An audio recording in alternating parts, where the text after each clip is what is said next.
Olá, gente querida, tudo bem com vocês? Estou muito feliz de poder estar aqui.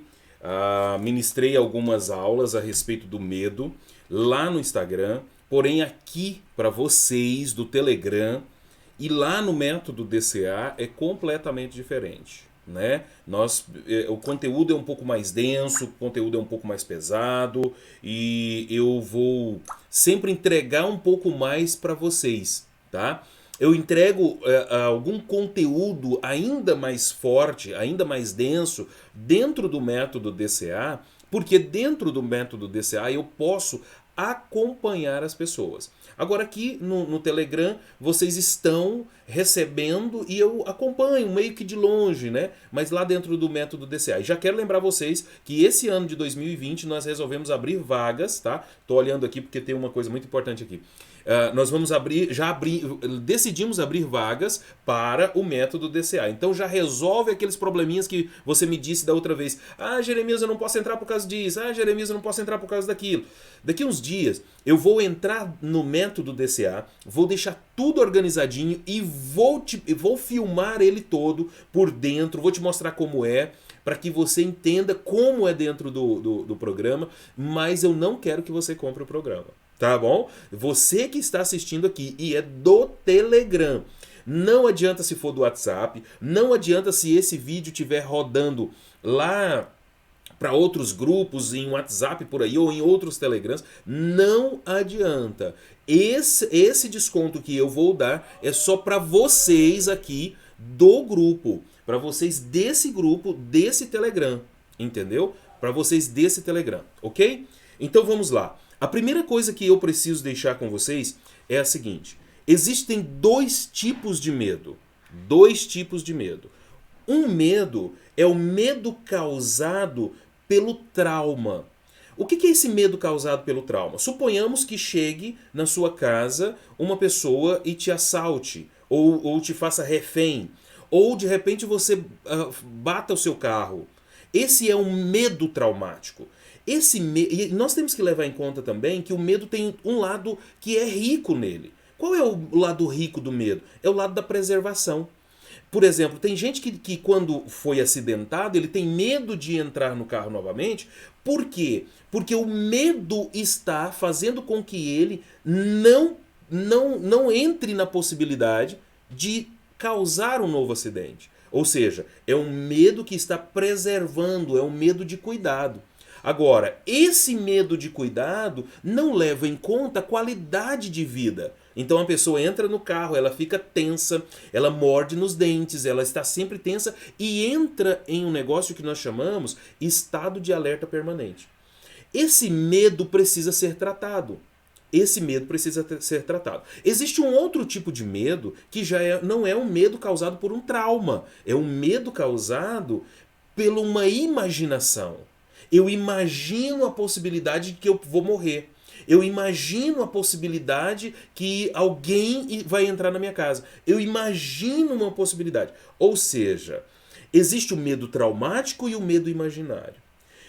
Ambos podem ser, de uma certa forma, preservadores, pode até te preservar. O que eu acho meio difícil é o medo imaginário. O medo imaginário, na maioria das vezes, ele só tem o lado pobre mesmo. Mas eu vou te dar isso com mais detalhes um pouquinho à frente. Uma outra questão importante e que nós vamos seguir nessa aula, e eu acho que é extremamente importante você ter um papel e uma caneta na sua mão, é a seguinte: pais medrosos validam o medo dos filhos. Você tem que tomar cuidado porque você fica pensando assim: o medo é só seu? Não, o medo não é só seu. Vou te dar um exemplo? Vou te dar um exemplo. Olha só. Você está saindo do seu trabalho, no seu carro, um camarada vem, bate o revólver no vidro do seu carro, você é obrigado a descer do carro, o cara rouba o seu carro e tal. Você chega em casa, o seu filho está fazendo o quê? Você ainda não ligou para a esposa, você teve a sabedoria de não ligar para a esposa, né? Porque você não deixa ela em pânico em casa. O que você faz? Quando você chega em casa, o seu filho está em um estado emocional de equilíbrio, de tranquilidade, muita tranquilidade. Aí o que acontece? Papai está chegando, ele está aguardando você. Só que você chega em um estado emocional de pânico, um estado e joga e lança sobre essa criança um problema que não é dela. Um problema que será resolvido daqui a um tempo. Por quê? Porque aí a polícia vai atrás do seu carro, resgata seu carro, ou não resgata seu carro, daqui a um tempo você compra outro, mas o trauma que você gerou na cabeça da criança vai acompanhar essa criança para o resto da vida. Cuidado, porque os seus medos e os seus traumas podem causar medo e trauma nos seus filhos, mas também pode validar o medo do filho. Porque aí você passa a ser uma pessoa que tem muito medo de assalto agora e faz com que o seu filho também tenha medo. Não é um medo de preservação, mas é um medo traumático. Ou seja, um fato traumático traumatizando toda uma família. Cuidado com isso. É importante você entender, e eu não vou me alongar muito nessa aula, essa aula vai ser curta. É importante você entender que os seus traumas podem causar traumas dentro da sua família e que é desnecessário equilibrar o seu medo. É fundamental para ter uma família equilibrada. Jeremias, tudo bem. Até agora você falou a respeito do problema em si, mas não deu solução. Então vamos lá? Porque você nunca vai me ver falar de algo sem trazer uma solução. Ou seja, eu aprendi que não adianta sacrificar as nossas convicções no altar da conveniência aqui e não te dar a solução. Então vamos lá. Eu vou te dar aqui uma técnica para você organizar os seus sentimentos e não transmitir isso para sua família. Primeiro, você vai cuidar primeiro de você. Ah, meu filho tem medo de sapo, meu filho tem medo de andar de bicicleta, meu filho tem medo de andar de carro. Não. Cuide primeiro de você que é pai. Quando você resolver o problema do seu medo, aí você vai conseguir resolver tranquilamente o problema do medo do seu filho. Como é que você vai resolver o seu medo? Primeiro, você vai fazer uma crítica ao medo. Quanto tempo eu sinto isso? Onde esse sentimento de medo está me levando? O que eu perdi até hoje na minha vida com esse medo? Tá? Aí você vai pegar esse medo e vai fazer como se fosse uma taça como essa aqui.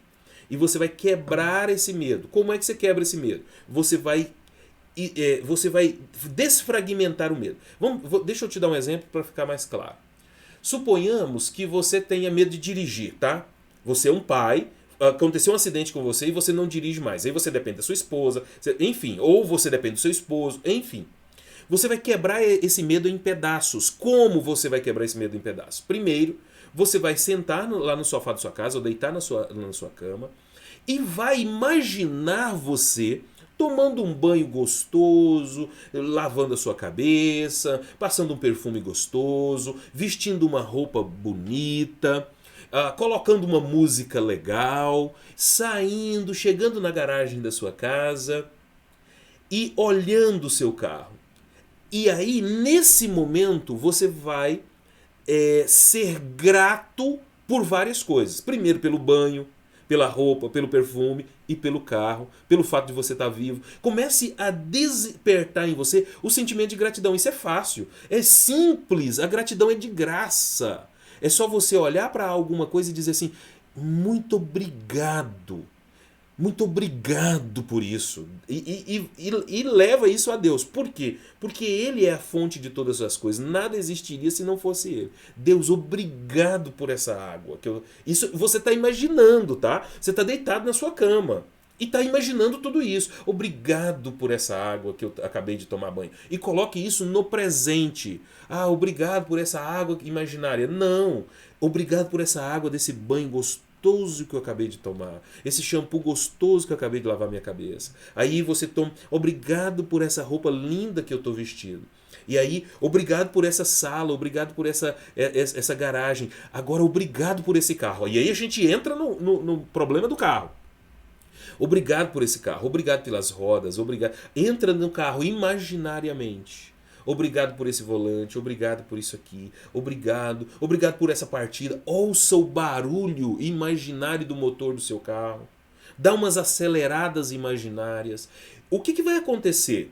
Com o tempo, você vai fazer isso 2, 3, 4 vezes no dia. tá? Não precisa estar deitado lá na sua cama, desde que você consiga fazer isso. Você vai fazendo isso 2, 3, 4 vezes no dia. O seu cérebro, ele é atemporal. O seu cérebro, se você, para ele, o que você está pensando está acontecendo nesse momento. Ele não distingue isso. A parte racional e crítica, que é o lóbulo frontal, faz isso depois. Mas nesse momento que você está imaginando, o seu cérebro está achando que aquilo é uma verdade. E ele vai se acostumando com isso e vai quebrando os padrões dos pequenos medos, porque o medo foi fragmentado. Depois disso, você vai lá no seu carro, faz tudo isso que você imaginou, vai lá no seu... E faz mesmo, vai lá, toma um banho literalmente, lava a cabeça literalmente, veste uma roupa, passa um perfume, agradece por tudo, vai agradecendo e vai no carro e dá partida. Pronto, hoje você fez isso, quebrou uma parte do medo. Amanhã, se você vê que ainda não conseguiu, que não está confortável, repete isso. Depois você repete de novo. Depois você repete de novo. Até você chegar o momento em que você vai tirar o carro da garagem. Aí, quando eu estava ensinando isso para uma pessoa, inclusive da minha cidade, ela trata comigo com medo de dirigir. E aí, o que eu fiz? Eu fiz ela colocar ré no carro, ia lá um pouquinho lá atrás, ia na frente, só dentro da garagem. Ela ficou brincando com esse carro dentro da garagem. Vai e volta, vai e volta. Todo dia de manhã ela fazia isso. Até que um dia ela abriu o portão e desceu até um pouquinho na calçada. E voltou. Foi até a calçada. E voltou. Aí um dia ela resolveu, vou quebrar o padrão, vou dar uma volta na quadra. Resolvido o problema dela. Resolvido. Hoje ela ainda não pega BR, mas está resolvido o problema dela. Entende? Forte abraço para todos vocês. Nós temos outras aulas para frente, tá? E daqui a pouquinho eu já libero essa aula para vocês. Forte abraço e até a próxima.